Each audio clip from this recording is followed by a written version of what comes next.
کیونکہ ہمارے خداوند یسوع مسیح نے اپنا فدیہ دے کر تمام بنی نوع انسان کو گناہ کی غلامی سے نکالا. ہم غلامی میں تھے، ہمیں آزادی مل گئی، ہمیں مخلصی مل گئی، ہماری جانیں بحال ہو گئی. It's a good Friday. اور گڈ فرائیڈے کے روز ہم جب ایماندار جمع ہوتے ہیں تو ہم خداوند یسوع مسیح کی اس حالت پر غور کرتے ہیں. صلیب پر خداوند یسوع مسیح کو لٹکایا گیا اور وہ جن دکھوں سے گزر رہے تھے، اور خاص طور پر خداوند یسوع مسیح کے مبارک لبوں سے نکلے وہ 7 کلمات جو کہ تمام مسیحوں کے نزدیک بڑی اہمیت کے حامل ہیں. ہم ان پہ غور کرتے ہیں اور سمجھنے کی کوشش کرتے ہیں کہ یہ 7 کلمات مجھ سے کیا کہتے ہیں. کیونکہ ہم سب جانتے ہیں کہ اگر کوئی شخص موت کی کگار پر ہو اور مرتے وقت اس کے لبوں سے جو جملے نکلتے ہیں، جو باتیں نکلتی ہیں، وہ بڑی توجہ کا مرکز ہوتی ہیں، کیونکہ وہ باتیں سیدھی اس کے دل سے نکل رہی ہوتی ہیں. اسی طرح ہی جب ہم مسیح یسوع کو کلوری کے پہاڑ پر صلیب پر لٹکا ہوا دیکھتے ہیں، ان آخری لمحات میں مسیح یسوع کے لب مبارک سے نکلے یہ 7 کلمات تمام مسیحی امت کے نزدیک یہ بڑی اہمیت کے حامل ہیں. ہم جب غور کرتے ہیں یہ 7 کلمات، جس میں سے 3 کلمات لوکا کی انجیل میں سے لیے گئے اور 3 کلمات جو ہیں وہ یوحنا کی انجیل میں سے، اور 1 کلمہ جس کا ذکر متی رسول نے بھی کیا اور مرکز کی انجیل میں بھی ہے. اور سب سے پہلا کلمہ جس کا ذکر ہمیں لوکا طبیب کی معرفت لکھی گئی انجیل میں، جب ہم اس کا 23واں باب اور اس کی 34ویں آیت دیکھتے ہیں تو یہ پہلا کلمہ معافی کا کلمہ ہے. یہاں پر لکھا ہوا ہے، اے باپ تو ان کو معاف کر، کیونکہ یہ جانتے نہیں کہ کیا کرتے ہیں. اور یہی صلیب کا پیغام ہے، کیونکہ صلیب جو ہے وہ دوسروں کو معافی کا پیغام دیتی ہے. اور آج بھی جب ہم جمع ہو کر صلیب پر نگاہ کرتے ہیں، یہ مجھے اور آپ کو تسلی بخشتی ہے، کیونکہ یہ صلیب مجھے اور آپ کو پکار پکار کر کہتی ہے کہ ارے صلیب کے پاس ہے، کیونکہ صلیب کے پاس تیرے لیے معافی ہے، تیرے لیے رہائی ہے. آپ جناب مسیح کے الفاظ پر غور کیجئے. وہ کہہ رہا ہے اے باپ تو ان کو معاف کر. یہ وہ ذات کہہ رہی ہے جو روئے زمین پر اپنی خدمت کے دوران خود لوگوں کے گناہ معاف کرتا آیا، اور لوگ تعجب کرتے تھے کہ یہ کیسے گناہ معاف کر سکتا ہے. لیکن اب جب کہ وہ صلیب پر ہے تو اب وہ خود گناہ معاف نہیں کر رہا، بلکہ گناہوں کی معافی کے لیے خدا باپ سے شفاعت کر رہا ہے. اے باپ تو ان کو معاف کر. کیا وجہ ہے کہ جو اپنی زمینی زندگی میں خود گناہوں کو معاف کرتا آیا، اب وہ خود گناہوں کو معاف نہیں کر رہا بلکہ معافی کی شفاعت کر رہا ہے؟ اس کی وجہ یہ ہے کہ جب وہ روح زمین پر اپنی زمینی خدمت میں تھا تو بنی نوع انسان کے گناہ اس کے اوپر نہیں تھے. وہ صاحب اختیار تھا، اور وہ شخص جس کے اوپر گناہ ہو، جو گناہ کے اندر ہو، وہ کسی دوسرے کے گناہ معاف نہیں کر سکتا بلکہ دوسرے کے لیے صرف خداوند کے حضور میں شفاعت کر سکتا ہے. اور اب جب جناب مسیح آپ کو صلیب پر لٹکے ہوئے دکھائی دیتے ہیں تو ان کے لب مبارک سے ہمیں یہ الفاظ سنائی دیتے ہیں، اے باپ تو ان کو معاف کر، کیونکہ اب تمام بنی نوع انسان کے گناہ اس کے اوپر ہیں اور وہ گناہ کے نیچے ہے، اس لیے وہ گناہ معاف نہیں کر سکتا، لیکن وہ دوسروں کے گناہوں کی معافی کے لیے شفاعت کر سکتا ہے. تو چنانچہ وہ پکار کے کہہ رہا ہے، اے باپ تو ان کو معاف کر. لیکن اگلی بات، کیونکہ یہ نہیں جانتے کہ یہ کیا کرتے ہیں، مطلب ایسا گناہ جس سے یہ لوگ واقف نہ ہو، نادانستہ طور پر کیا گیا کام جو کہ خداوند کے نزدیک مناسب نہیں، صحیح نہیں، گناہ ہے، لیکن بنی نوع انسان اس سے واقف نہیں. جب ہم احبار کی کتاب اور اس کا 4واں باب پڑھتے ہیں، وہاں پر لکھا ہے کہ کس کس طرح سے قربانیاں گزرانی جائیں، معافی کے لیے کس کس طرح سے قربانی گزرانی جائے. اور وہاں پر مینشن کیا گیا، لکھا ہے کہ اگر کوئی قوم، سردار یا کوئی شخص نادانستہ طور پر ایسی خطا کر دے جس سے وہ واقف نہ ہو، تو کاہن کے اوپر ذمہ داری ہے کہ وہ اس کا کفارہ دے. اور یہاں پر جب خداوند یسوع مسیح یہ کہہ رہے ہیں کہ یہ نہیں جانتے یہ کیا کرتے ہیں، تو اشارہ اس طرف ہے، مطلب ان سے ایک نادانستہ طور پر خطا سرزد ہو گئی. اب چونکہ نادانستہ طور پر ایک خطا سرزد ہو گئی، اس لیے خداوند یسوع مسیح بطور کاہن قربانی کے لیے اپنا ہی بدن پیش کر کے تو ان سب لوگوں کے لیے جو سامنے کھڑے ہیں ان کے لیے معافی کی درخواست کر رہا ہے اور معافی کی اپیل کر رہا ہے. اے باپ تو ان کو معاف کر. یاد رکھیے گا یہ معافی کسی ایک شخص، ایک گروپ، ایک قبیلے یا محض ایک قوم کے لیے نہیں، ارے یہ معافی تو ہر اس شخص کے لیے ہے جو اس آواز کو سنتا ہے، جس کے کانوں تک یہ آواز پہنچتی ہے۔ کلوری کے پہاڑ پر ایک بڑا مجمع لگا ہوا ہے، اور دیکھیے اس مجمع کے اندر کس کس طرح کے لوگ شامل ہیں۔ اس مجمع کے اندر فقیہ اور فریسی شامل ہیں جو مذہبی لیڈر تھے۔ یہ مذہبی لیڈر ہونے کے باوجود، کلام کی سمجھ رکھنے کے باوجود، یہ مفاد پرستی، لالچی اور ڈھونگی تھے۔ لیکن کلوری سے ان کے لیے بھی یہ صدا آ رہی ہے، باپ تو ان کو معاف کر۔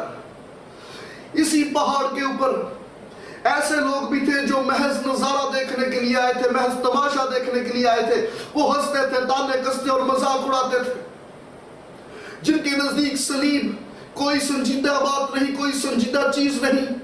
ان کے لیے محض یہ تماشا ہے۔ یہ معافی کا پیغام تو ان کے لیے بھی ہے، اے باپ تو ان کو بھی معاف کر۔ یہاں پر آپ کو چرچ لیڈرز بھی ملیں گے، پاسبان بھی ملیں گے، اور یہ ایسے پاسبان تھے جنہوں نے خدا ان کے گھر کو سیاست کا اکھاڑا بنا دیا تھا اور لوگوں کو اپنے ذاتی مفاد کے لیے استعمال کرتے تھے۔ ارے ایسے لوگوں کے لیے بھی کلوری سے پیغام یہ ہے، اے باپ تو ان کو معاف کر، یہ جانتے نہیں یہ کیا کرتے ہیں۔ اسی پہاڑ پر سرکاری ملازم بھی تھے جو روم کے لیے نوکری کرتے تھے، گورنمنٹ جابز کرتے تھے۔ اپنی جابز کی وجہ سے they are so busy، لیکن اس صلیب سے ان کے لیے بھی معافی کا پیغام آ رہا ہے، اے باپ تو ان کو معاف کر، یہ نہیں جانتے یہ کیا کرتے ہیں۔ اس صلیب سے میرے اور آپ کے لیے بھی یہ معافی کا پیغام ہے، اے باپ تو ان کو معاف کر، کیونکہ یہ نہیں جانتے یہ کیا کرتے ہیں۔ اگر یہ معافی کا پیغام مجھ تک اور آپ تک پہنچتا ہے تو یہ وقت ہے عزیزو کہ ہم اس معافی کو رسیو کریں اور اپنے آپ کو خدا ان کے حضور میں سرنڈر کریں۔ یہ وہ مقام تھا جہاں پر خداوند یسوع مسیح کا مذاق اڑایا جا رہا، اس کو ٹھٹھوں میں اڑایا جا رہا، اور کلوری کے پہاڑ پر صرف خداوند یسوع مسیح کی صلیب نہیں کھڑی، وہاں پر خداوند یسوع مسیح کے ساتھ دو مجرم بھی آپ کو لٹکے ہوئے دکھائی دیں گے۔ ہم جب لوکا کی انجیل 23ویں باب کی اگلی آیات کا مطالعہ کرتے ہیں تو ہماری توجہ خداوند یسوع مسیح کے دوسرے کلمے کی طرف جاتی ہے، اور یہ دوسرا کلمہ جس میں ایک پرومس کر دیا گیا، ایک وعدہ کر دیا گیا، یہاں پر لکھا ہے، اس نے اس سے کہا، میں تجھ سے سچ کہتا ہوں کہ آج ہی تو میرے ساتھ فردوس میں ہوگا۔ نجات کا کلمہ۔ دو ڈاکو خداوند یسوع مسیح کے ساتھ کلوری کے پہاڑ پر لٹکے ہوئے دکھائی دیتے ہیں۔ آپ غور کیجئے ان دونوں ڈاکوؤں کی زندگی پر۔ صبح کو یہ ڈاکو قید خانہ میں تھے، جب ان کے خلاف وارنٹ ایشو ہوگا کہ ہاں بھی آج کے دن ان کو صلیب دی جائے گی۔ ان دونوں کی حالت پر غور کیجئے، ان دونوں نے مار کھائی، ان دونوں نے تکلیفیں سہی، ان دونوں کے تماچے پڑے، دھول اور مٹی اور زخموں سے اور خون کے بہہ جانے سے ان دونوں کی صورتحال دیکھنے میں بالکل ایک جیسی ہے۔ اب جب یہ دونوں صلیب پر لٹکے، یہ دونوں کے دونوں ڈاکو ایک ہی طرح کے حالات کا سامنا کر رہے ہیں، لیکن اس کے باوجود آپ ان دونوں کا رویہ دیکھیے، انداز گفتگو دیکھیے۔ اس سے پہلے ان ڈاکوؤں نے کبھی یسوع مسیح کا کوئی لائیو سرمن نہیں سنا۔ اس سے پہلے ان دونوں ڈاکوؤں نے کبھی مسیح یسوع کا کوئی معجزہ اپنی آنکھوں سے نہیں دیکھا تھا، لیکن آج اس تکلیف کی حالت میں انہیں موقع مل گیا مسیح یسوع سے ملاقات کرنے کا۔ یہ دونوں کے دونوں تنگ حالات میں سے گزر رہے ہیں، یہ دونوں کے دونوں تکلیفوں میں سے گزر رہے ہیں۔ ان دونوں کی ظاہری حالت بالکل ایسی کہ دور سے کوئی بھی ان کا جاننے والا بھی بھیجے۔ دونوں کا چہرہ، دونوں کی جسمانی حالت دیکھنے میں بالکل ایک جیسی لگ رہی۔ It is very tough to define۔ اور یہ دونوں شخص آج مسیح یسوع کے اس قدر نزدیک، مسیح یسوع کے نزدیک آ کر بھی مسیح یسوع سے گفتگو کا انداز ان دونوں کا مختلف۔ ایک وہ جو مسیح کی نزدیکی میں آ کے بھی شکوے اور شکایتیں کر رہا ہے، اور یہ وہ شخص تھا جس کی مسیح سے درخواست یہ تھی اگر تو واقعی مسیح ہے تو آپ بھی بچ اور ہمیں بھی بچا، خود بھی صلیب سے اتر، ہمیں بھی اتار۔ یہ شخص اپنی دنیاوی زندگی کی فکر میں ہے، لیکن دوسرا شخص جس نے اس بات کا اقرار کیا ہے ہم تو اپنی غلطیوں اپنی خطاؤں کی سزا پاتے ہیں، مگر اس نے کوئی غلطی کوئی خطا نہیں کی، اور ساتھ ہی اس نے اپنی غلطی کا اعتراف کر کے خداوند یسوع مسیح کے سامنے درخواست رکھی کہ جب تو اپنی بادشاہی میں آئے تو مجھے یاد کرنا۔ مطلب اس نے مسیح یسوع کو بادشاہ قبول کر لیا۔ ان دونوں کا انداز گفتگو دیکھیے، ایک شخص تکلیف میں رہنے کے باوجود خداوند یسوع مسیح کے نزدیک آ کے شکووں شکایتوں کا اظہار کر رہا اور اپنی دنیاوی ضرورتوں اور دنیاوی زندگی کی فکر میں پڑا ہوا ہے، جبکہ دوسرا شخص اسی طرح کے حالات میں سے گزر کے جب مسیح یسوع کے نزدیکی میں آ رہا ہے، اور اس کی پریئر ریکویسٹ دیکھیے کیسے ہے۔ ارے وہ اپنی دنیاوی زندگی دنیاوی ضرورتوں کی فکر میں نہیں، بلکہ وہ اپنے آنے والی زندگی کی فکر میں ہے، اور اپنی غلطی اپنی خطاؤں کا اعتراف کر کے خداوند سے درخواست کرتا ہے، خداوند جب تو اپنی بادشاہی میں آئے تو مجھے یاد کرنا۔ انسان بھی ایسا ہی ہے، کچھ لوگ ایسے ہیں جو مشکل حالات میں سے گزرتے ہیں اور خداوند کے حضور میں آتے اور شکوے شکایتیں اور رنجشیں شروع کر دیتے۔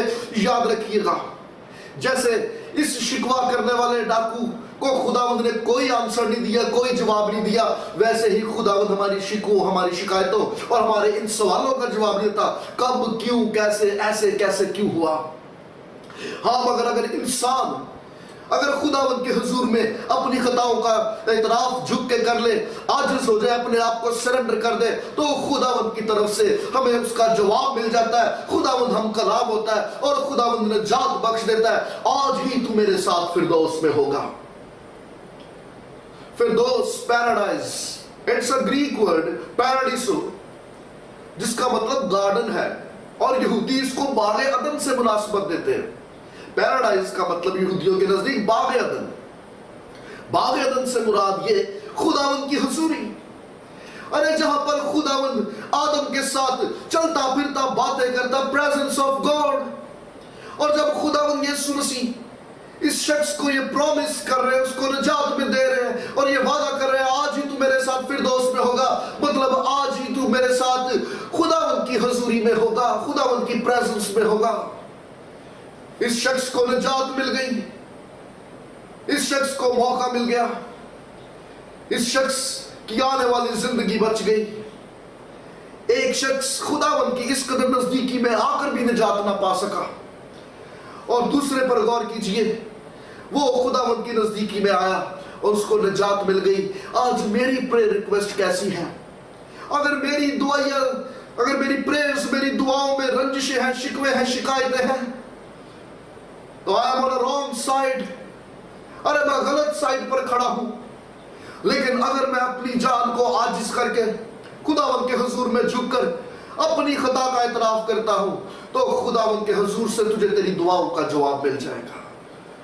بعض دفعہ دعاؤں کا جواب اس لیے نہیں ملتا کیونکہ انسان اپنی دعاؤں میں خداوند سے صرف رنجشیں شکوے شکایتیں ہی کرتا رہتا ہے، خداوند ایسا کیوں ہو گیا، ویسا کیوں ہو گیا۔ اب غور کیجئے، یہ دونوں شخص ایک ہی طرح کے حالات سے گزر رہے تھے۔ آج بھی دنیا پر نگاہ کیجئے، ایماندار ہو یا غیر ایماندار ہو، دونوں شخص ایک ہی طرح کے حالات سے گزر رہے ہیں، لیکن فرق اتنا ہے جو دنیا داری کے لوگ ہیں، ارے ان کے پاس کوئی امید نہیں، لیکن جو ایماندار ہیں ان کے پاس امید ہے، ان کے پاس موت کا خوف نہیں ہے۔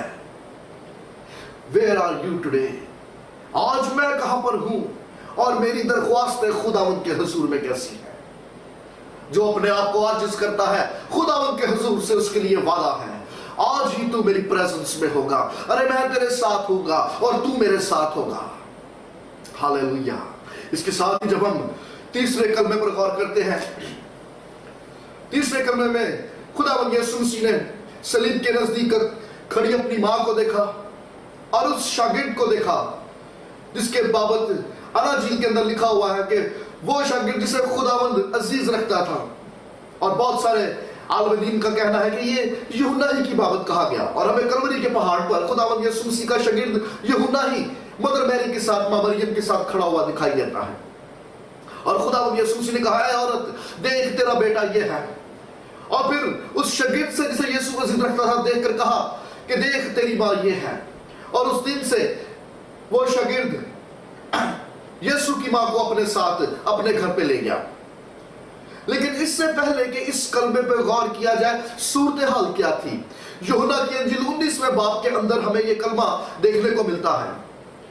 جس وقت خداوند یسوع مسیح نے یہ کلمہ کہا، اس سے اوپر کی آیات پر اگر ہم غور کریں تو وہاں پر لکھا ہوا ہے وہ خداوند یسوع مسیح کی پوشاک پر کرنا ڈال رہے تھے، اور وہ جو پوشاک تھی، وہ گاؤن تھا، وہ کھلا انسلا کپڑا تھا اور وہ خوبصورت تھا۔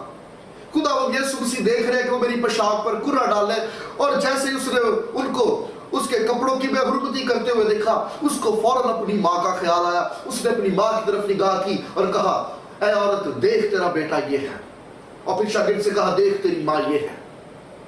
کیا خاص بات تھی کہ جیسے اس نے اس لباس کو دیکھا، اس کو اپنی ماں کی یاد آئی۔ جیو کلچر میں ہر دفعہ عید کے موقع پہ ہر سال ماں اپنے بڑے بیٹے کے لیے ایک لباس، ایک پوشاک، ایک گاؤن تیار کرتی تھی، جو کہ عید کے موقع پہ پلوٹا بیٹا اپنے اس پوشاک کو پہنتا تھا۔ اور یہ وہی پوشاک تھی جو مدر میری نے، ماں مریم نے اپنے بیٹے کے لیے اس عید کے موقع پہ اپنے ہاتھوں سے تیار کی ہوئی تھی کہ میرا بیٹا اس عید کے موقع پہ اس پوشاک کو پہنے گا۔ اور جب اس نے اپنی ماں کے ہاتھ کی تیار کردہ اس پوشاک کو اس طرح سے سپاہیوں کے بیچ میں بے حرمت ہوتے دیکھا، ان کو اس پہ کرا ڈالتے ہوئے دیکھا، اس کو فوراً اپنی ماں کا خیال آتا ہے، اور وہ اپنی ماں کی طرف نظر کر کے کہتا ہے کہ اے عورت دیکھ تیرا بیٹا یہ ہے۔ ہمیں صلیب کے نزدیک دو شخصیتیں یہاں پر نظر آتی ہیں، ایک خداوند یسوع مسیح کی ماں اور دوسرا خداوند یسوع مسیح کا شاگرد، اور یہ دونوں شخصیتیں ایمانداروں کی نمائندگی کرتی ہیں، کیونکہ مسیحت میں دو طرح کے ایماندار آپ کو دیکھنے کو ملیں گے۔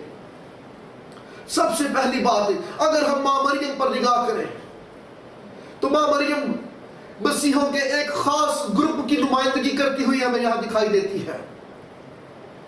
یہ عورت ذات تھی، یہ جگہ جگہ پر کمزور پڑ جاتی تھی، یہ جگہ جگہ پر خوف زدہ ہو جاتی تھی۔ آپ ان کی حالات زندگی پر غور کیجئے۔ جس دن جبرائیل فرشتہ آیا اور جبرائیل فرشتے نے پیغام دے دیا کہ تو حاملہ ہوگی، تو یہ خوف زدہ ہو گئی۔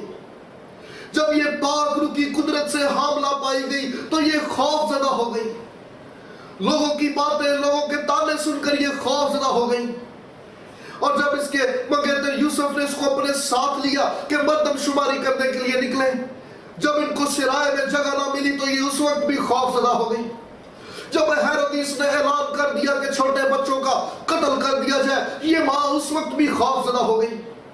یہ جب مصر کو روانہ ہو رہے تھے اپنی جان بچانے کے لیے، یہ ماں اس وقت بھی خوف زدہ نظر آتی ہے۔ ارے جب اس کا بیٹا جوان ہو گیا اور خدا باپ کی خدمت کرنے لگا اور لوگ اس کی بابت طرح طرح کی باتیں کرتے، یہ ماں خوف زدہ ہو جاتی تھی۔ لوگ کہتے تھے کہ ارے مریم کے بیٹے کے اندر تو کوئی بدروح آ گئی، وہ عجیب باتیں کرتا، عجیب کام کرتا۔ یہ ماں اس وقت بھی خوف زدہ تھی۔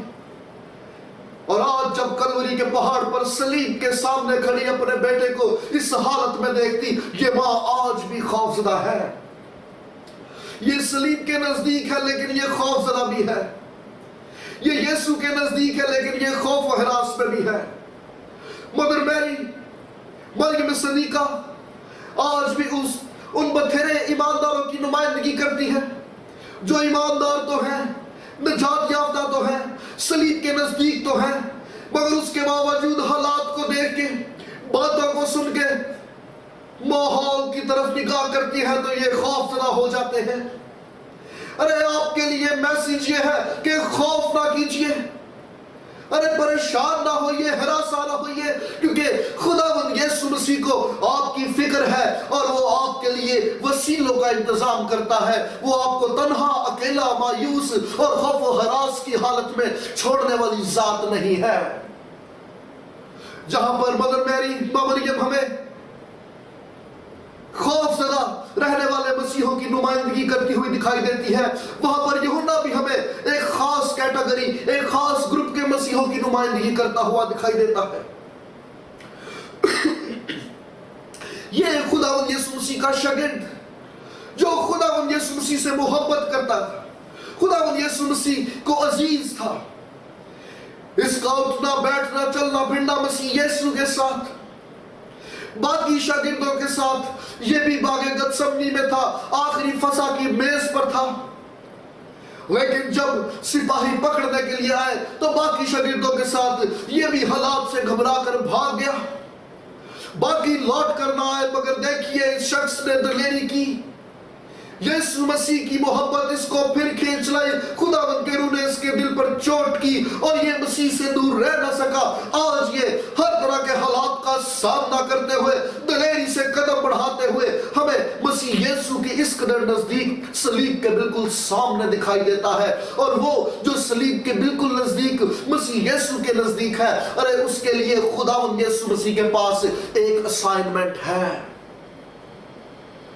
یوحنا یہاں پر ان ایمانداروں، ان مسیحوں کی نمائندگی کرتا ہوا دکھائی دیتا ہے جو نجات یافتہ ہیں، مسیح یسوع سے محبت کرتے ہیں، اٹھتے بیٹھتے چلتے پھرتے مسیح یسوع کے نام کی گواہی دیتے، مگر اس کے باوجود جب ناسازگار حالات میں گر جاتے، خوفزدہ ہو جاتے اور دوری اختیار کر لیتے، مگر آپ کے لیے میسیج یہ ہے، ارے یہ تیری دوری نہ بنی رہے، خداوند کے روح کو موقع دیجئے، خداوند کی آواز کو سنیے۔ جب خداوند کا روح تیرے دل پر چوٹ کرے تو خداوند کا روح تجھے بلاتا، اس کی صلیب تجھے بلاتی، مسیح یسوع کے پاس واپس لوٹ کر آ، ارے وہ باہر پھیلائے تیرا منتظر ہے، کیونکہ اس کے پاس ان لوگوں کے لیے جو مسیح کی نزدیکی، صلیب کی نزدیکی میں رہتے ہیں، پیغام ہے، اسائنمنٹ ہے، خداوند کے پاس، خداوند کے گھر میں تیرے لیے بہت کام ہے۔ He is waiting for you، دور نہ رہ۔ مدر میری اور خداوند یسوع مسیح کا یہ شاگرد جو اس کو بہت عزیز تھا، یہ مسیحوں کی نمائندگی کرتے ہیں۔ غور طلب بات ہے کہ آج میں کس کیٹیگری میں ہوں، آج میں کہاں پر کھڑا ہوں۔ میرے لیے اور آپ کے لیے کلوری کے پہاڑ سے میسیج یہ ہے، جیسس از ویٹنگ، ارے وہ میرا اور آپ کا منتظر ہے، کیونکہ وہ جو صلیب کے نزدیک رہتے ہیں خداوند ان کو ویلا نہیں رہنے دیتا۔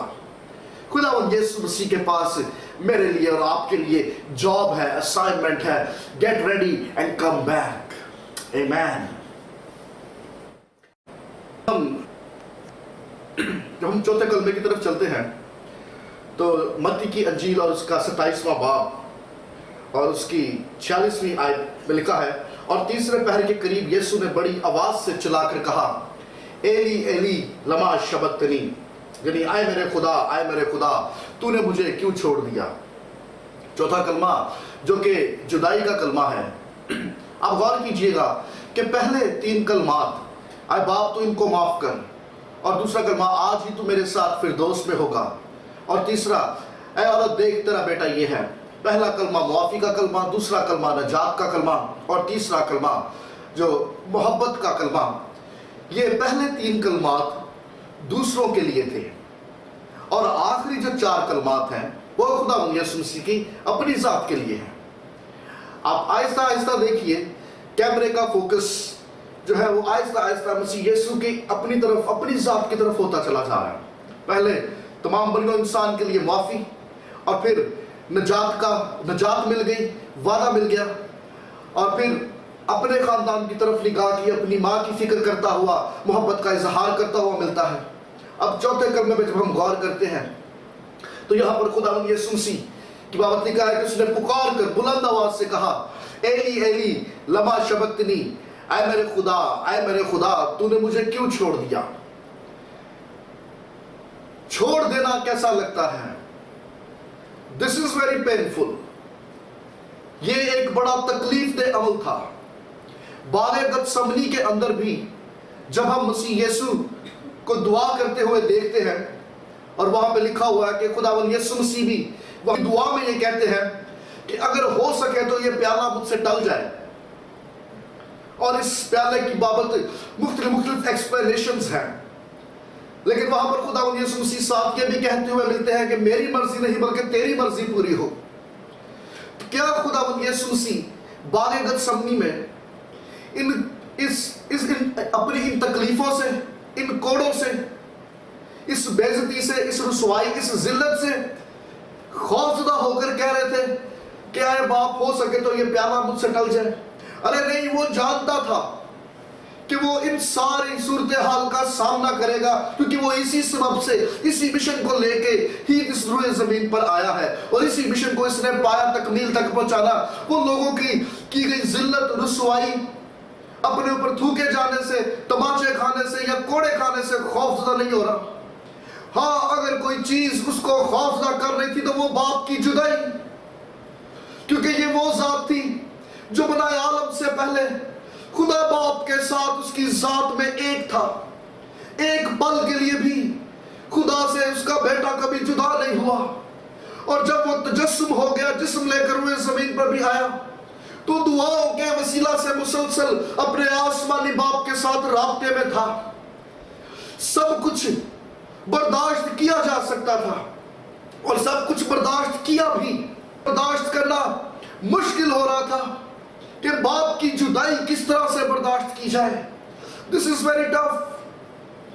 باغ عدن کے اندر جس گناہ کی وجہ سے خدا آدم سے جدا ہو گیا، آج کلوری کے پہاڑ پر بھی جب ساری بنو انسان کے گناہ خداوند یسوع مسیح کے اوپر لاتے ہیں، تو اسی گناہ کی وجہ سے وہ اپنے بیٹے سے جدا ہوا، اور وہ پکار کر کہہ رہا ہے، ایلی ایلی لما شبقتنی، اے میرے خدا، اے میرے خدا، تو نے مجھے کیوں چھوڑ دیا. باپ کی جدائی بڑی مشکل ہے، اور کیسا لگتا ہے انسان ہوتے ہوئے اگر کوئی اپنا جیتے جی چھوڑ کر چلا جائے.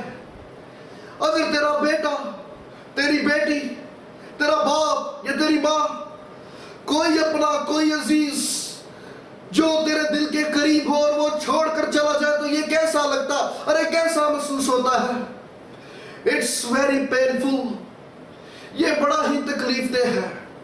اور یہاں پر خداوند یسوع مسیح جب باپ کی جدائی کو دیکھتے ہیں تو وہ پکار کر کہتا ہے، ایلی ایلی لما شبقتنی. عید پوریم کے وقت، اس سے پہلے کہ شام کی قربانی کی جائے اور برا قربان کیا جائے، یہودی ربی زبور 22 کا یہ گیت گایا کرتے تھے. اور گیت جب گاتے تھے تو کہا کرتے تھے، اے میرے خدا، اے میرے خدا، تو نے مجھے یہ کیوں چھوڑ دیا. اس کے بعد برا کی قربانی کی جاتی تھی. اور ہم جب کلوری کے پہاڑ پر خداوند یسوع مسیح کو دیکھتے ہیں تو ہمیں یہ تصویر اور بھی واضح نظر آتی ہے. اس سے پہلے کہ یہ برا قربان ہوتا، برا کی قربانی سے پہلے خداوند یسوع مسیح نے بھی بطور کاہن پکار کے کہا، اے میرے خدا، اے میرے خدا، تو نے مجھے کیوں چھوڑ دیا. یہودیوں کے نزدیک شام کی قربانی 3 بجے ہوتی ہے، اور خداوند کا کلام ہمیں یہ بتاتا ہے کہ دوپہر 12 بجے سے لے کر 3 بجے تک اندھیرا چھایا رہا. اور اس کلمے کے بعد تمام روئے زمین پر تاریکی ہی تاریکی چھا گئی، ہر جگہ اندھیرا چھا گیا. خداوند یسوع مسیح باپ کی جدائی بمشکل برداشت کرتے ہوئے اور بنو انسان کے گناہوں کا بوجھ اپنے اوپر لیے ہوئے کلوری کے پہاڑ پر آج کے دن ہمیں دکھائی دیتے ہیں. ہم جب اس تاریکی کے بعد کلوری کا منظر دیکھتے ہیں تو کلوری کے پہاڑ سے ہمیں یہ آواز آتی ہے، میں پیاسا ہوں.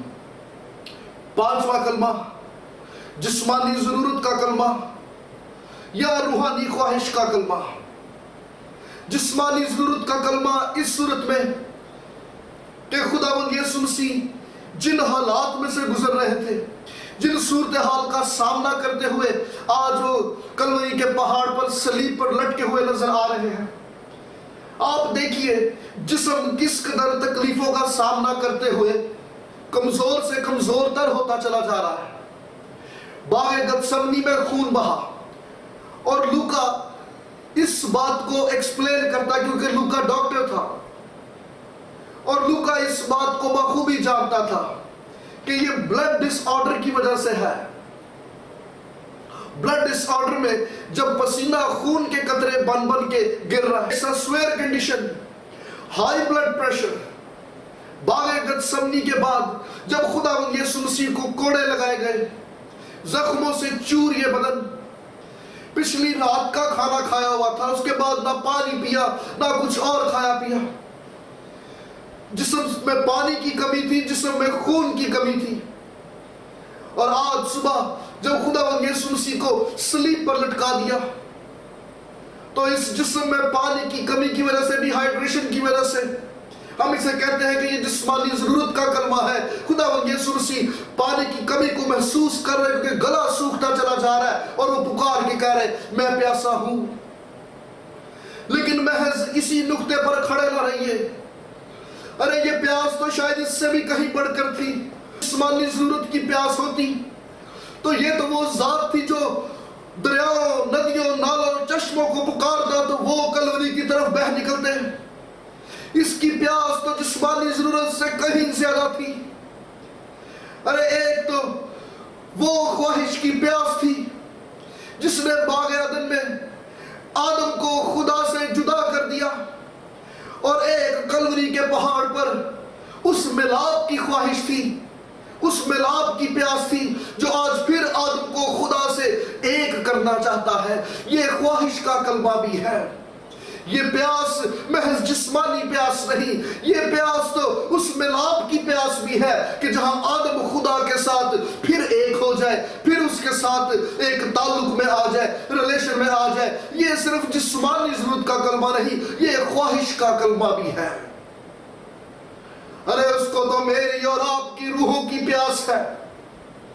وہ کہتا ہے میں پیاسا ہوں تمہاری جانوں کا، تمہاری روحوں کا، میں پیاسا ہوں۔ کیا مجھے اور آپ کو اس کی پیاس کا احساس ہے؟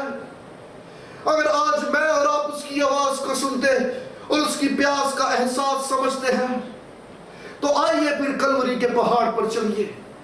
اگر تو نجات یافتہ نہیں تو اپنا آپ خداوند کے حضور میں رکھ، کیونکہ اس کو میری اور آپ کی، ہماری جانوں کی پیاس ہے۔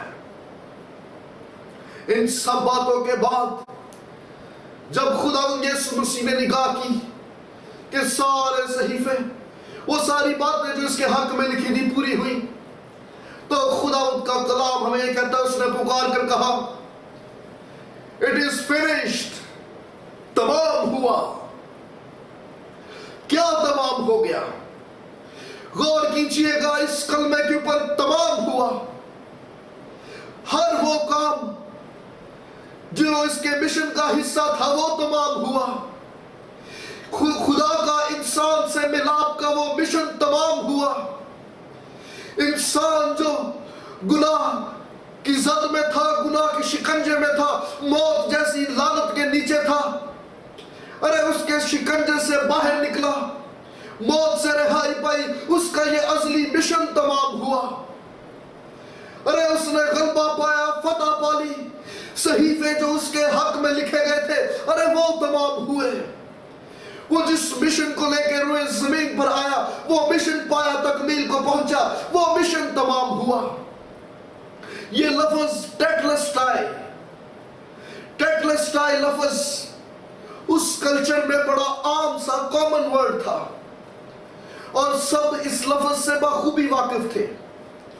اگر کسی مجرم کی سزا ثابت ہو جاتی اور جج اس کو سزا سنا دیتا تو ایک تمہار کے اوپر اس مجرم کی ساری سزائیں لکھ دی جاتی اور اس کو قید خانے میں ڈال دیا جاتا، اور جس جیل کے باہر، جس جیل میں اس کو رکھا جاتا، اس جیل کی دیوار کے اوپر اس تمہار کو کیل سے ٹھونک کے لگا دیا جاتا تاکہ آنے جانے والا ہر سپاہی پڑھ کر سمجھ سکے کہ اس مجرم کے اوپر کون کون سی پینلٹی ہے، کس کس جرم کی سزا اس کو مل رہی ہے۔